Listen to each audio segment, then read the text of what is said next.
কথা বুঝতে পারবো না। আমি শুনেছি একটু উনি অসুস্থ, মনে পড়ে গিয়েছে না সেই সব ঘটনাগুলো।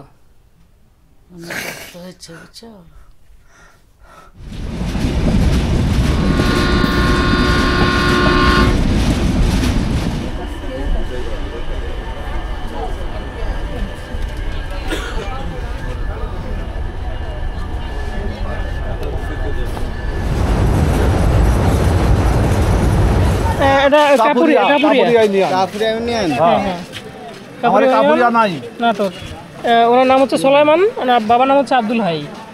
আব্দুল হাই সোলাইমান।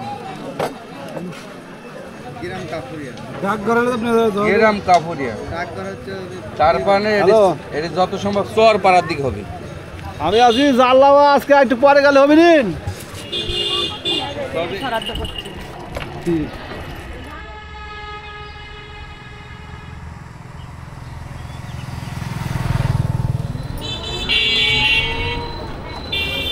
ভিক্টোরিয়া লাইব্রেরিটা কোন দিকে? ঠিক আছে ঠিক আছে ভাই, একটু একটা ঠিকানা খুঁজছিলাম, একটু দেখবো কাইন্ডলি। এই লোককে চেনেন? আমার বাবা। আপনার বাবা আছেন উনি বাসায়? বাবা তো আছে, কথা কবেন? একটু কথা বলতে। চলো চলো চলো চলো চলো।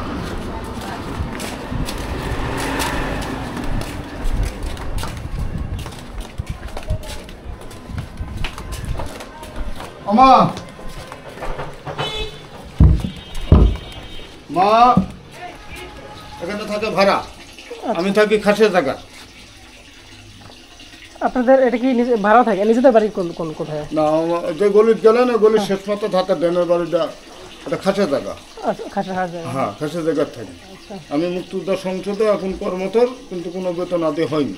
কেয়ারটেকার হিসাবে দেখাশোনার দায়িত্বে আছি। সরকার পতনের 21 দিন পর এনডিসি স্যার ম্যাজিস্ট্রেট এসে খুলে দিয়ে মুক্তিযোদ্ধারা বসার জন্য অনুমতি দেয়। তখন মুক্তিযোদ্ধারা 40 জন মিটিং করে আমাকে চাবি হ্যান্ড ওভার দিয়ে দেয় দেখাশোনার জন্য। তারা খেদমত পরিচর্যা বুঝান। এখনো পর্যন্ত ডিসির কাছে পাঠাইছি, মুরব্বীর দিয়ে কাগজে লিখে দিয়ে পাঠাইছে, তাও তো বেতন করে দেয়নি। অথচ আপনার সরকারি নীতিমালা অনুসারে মুক্তিযোদ্ধা সংসদ নির্মাণ এবং ব্যবহারের যে নীতিমালা আমার কাছে আছে, 5 জন লোক রাখার নিয়ম আছে। এটা সরকারিভাবে বেতন বরাদ্দ, কিন্তু কোনো কেয়ার নেই। কথা বুঝতে পারবো না। আমি শুনেছি একটু উনি অসুস্থ। খেয়েছেন উনি? দুপুরে খেয়েছেন? বলতে পারে না ঠিক মতো। না, আপনাকে জিজ্ঞেস করলাম, মানে দুপুরে কি খাওয়া দাওয়া হয়েছে? খাওয়া দাওয়া করাইছি। সুপ্রিয় দর্শক, আমি আজকে নাটোরে বীর মুক্তিযোদ্ধা মোহাম্মদ সোলাইমান ওনার বাড়িতে আছি। উনি একজন খেতাবপ্রাপ্ত মুক্তিযোদ্ধা, বীর প্রতীক। কেমন আছেন এখন? কি অবস্থা একটু বলুন। এখনো লেখা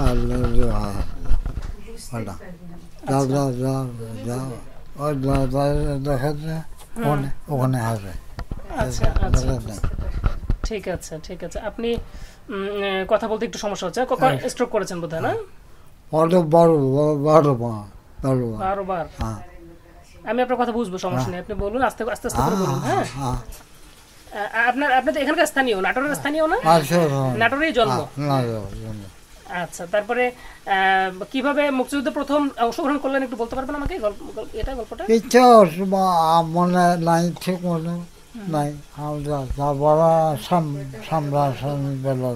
আচ্ছা, যেহেতু উনি 12 বারের মতো বোধহয় স্ট্রোক করেছেন, তো ঘটনাগুলি সেভাবে মনে নেই, কথা বলতে সমস্যা হচ্ছে। ওনার এই অবস্থায় কতদিন যাবত, মানে কথা বলতে সমস্যা হচ্ছে? এটা কতদিন যাবত? এটা 2-3 বছর হলো, কথা মানে আর বলতে পারতেছে না, বলতেছে বোঝা যাচ্ছে না। এর আগে উনি কথা তুমি আসিছো পাগল হয়ে যেত। আপনার ছেলে মেয়ে কয়টা? ছেলে 5 মেয়ে। এক ছেলে 5 মেয়ে। একটা 8 কথা বললে ওটাই ছেলে। হ্যাঁ হ্যাঁ, বড় ছেলে। আর শাইন ভাই না? 5টা। হ্যাঁ, আপনি মুক্তিযুদ্ধ ভাতা তো পাচ্ছেন, চিকিৎসা সেবা এগুলো পাচ্ছেন? চিকিৎসা সেবা তো পাতো না। যে এসপি স্যার আসে 2 মাস হলো বই করে দিছে পুলিশ লাইন থেকে। আচ্ছা, ওখানে প্রতি মাসের ওষুধ দিচ্ছে, আগে পাতো না। বুঝতে পেরেছি। আর্মিতে তো ছিলেন না? আর্মিতে ছিলেন? আচ্ছা আচ্ছা, পুলিশের চাকরি ওই সময় 71-এ? হ্যাঁ, পুলিশের চাকরি করার সময় শোনো, পুলিশের থেকে আবার আর্মিতে যায়। আচ্ছা, এটা ওইটাই মানে ওই ৭১-এ যখন যুদ্ধ শুরু হয় তখন উনি পুলিশে ছিলেন। শঙ্করন। আচ্ছা, আমি এখান থেকে একটু পড়ে শোনাই, দেখি পাই কিনা। দেখো নাটোর জেলার একমাত্র বীর প্রতীক মোহাম্মদ সোলাইমান, পিতা মৃত আব্দুল হাই, গ্রাম কাপুরিয়াপট্টি, থানা ও জেলা নাটোর। শিক্ষা এসএসসি 1970 সালে, তারপরে কনস্টেবল পদে রংপুর পুলিশ ট্রেনিং সেন্টারে যোগদান। প্রশিক্ষণ গ্রহণের পর তৎকালীন রংপুর জেলার নীলফামারী থানায় নিযুক্তি। 1971 সালের 25 মার্চ নীলফামারী পুলিশ ফাঁড়িতে কর্মরত, কনস্টেবল নং 1600। 26 মার্চ স্থানীয় রাজনৈতিক নেতৃবৃন্দের সাথে অসহযোগ আন্দোলনে যোগদান। নীলফামারী মহকুমা ম্যাজিস্ট্রেট শফিউজ্জামানের নির্দেশ মতো জনগণ আনসার ইপিআর প্রাক্তন সেনা সদস্য সহ মিলিত শক্তির সাথে প্রতিরোধ যুদ্ধে অংশগ্রহণ। ইপিআর সৈনিক নুরুল আলমের নেতৃত্বে প্রাথমিকভাবে 2টি এলএমজি 2টি রাইফেল নিয়ে ভজনপুর এলাকায় ক্যাম্প স্থাপন। স্থানীয় ছাত্র যুবকদের সাথে মুক্তিযুদ্ধে যোগদান এবং প্রশিক্ষণ গ্রহণ। জনগণ ও পুলিশ সদস্যদের সহায়তায় অস্ত্র সংগ্রহ। জগদল, মিরগড়, ভেতরগড়, বধুগাঁও, হারিজশা, ময়নাকুড়ি এলাকার বিভিন্ন যুদ্ধে অংশগ্রহণ। আচ্ছা, জাবরি দুয়ার গ্রামে পাক বাহিনীর উপর অ্যাম্বুশে অংশগ্রহণ। এই আক্রমণে 10 জন পাক সৈন্য নিহত। এই যুদ্ধের স্থান পরিবর্তনের সময় পাক বাহিনীর গুলিতে আহত। শিলিগুড়ি আর্মি হসপিটালে স্থানান্তর। কে আছে কদ্দেশে এই যুদ্ধ স্থান পরিবর্তনের সময় পাক বাহিনীর গুলিতে আহত। মনে পড়ে গিয়েছে না সেই সব ঘটনাগুলো।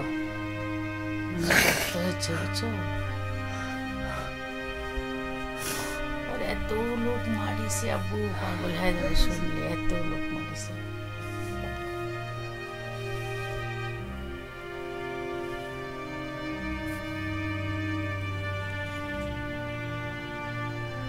ঘটনাগুলি মনে পড়ে যায় না মাঝে মাঝে। কিছুই নেই, মোটামুটি মারামারি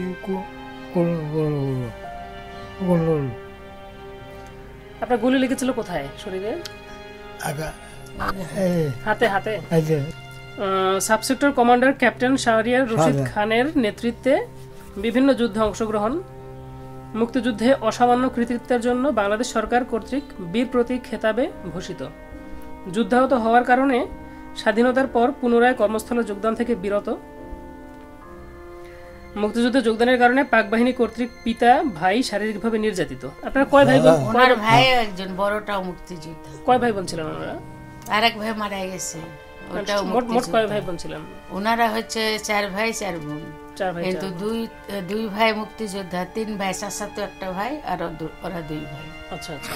মা পাগল হয়ে গেছিল 2 ছেলের জন্য, কাজ করতে না, নামাজ পড়তে কয় তুমি কি দিয়ে নামাজ পড়ো? আলাউদ্দিন সুরা সুলেমান, বড় ভাইয়ের নাম আলাউদ্দিন আর ওইটার নাম সুলেমান।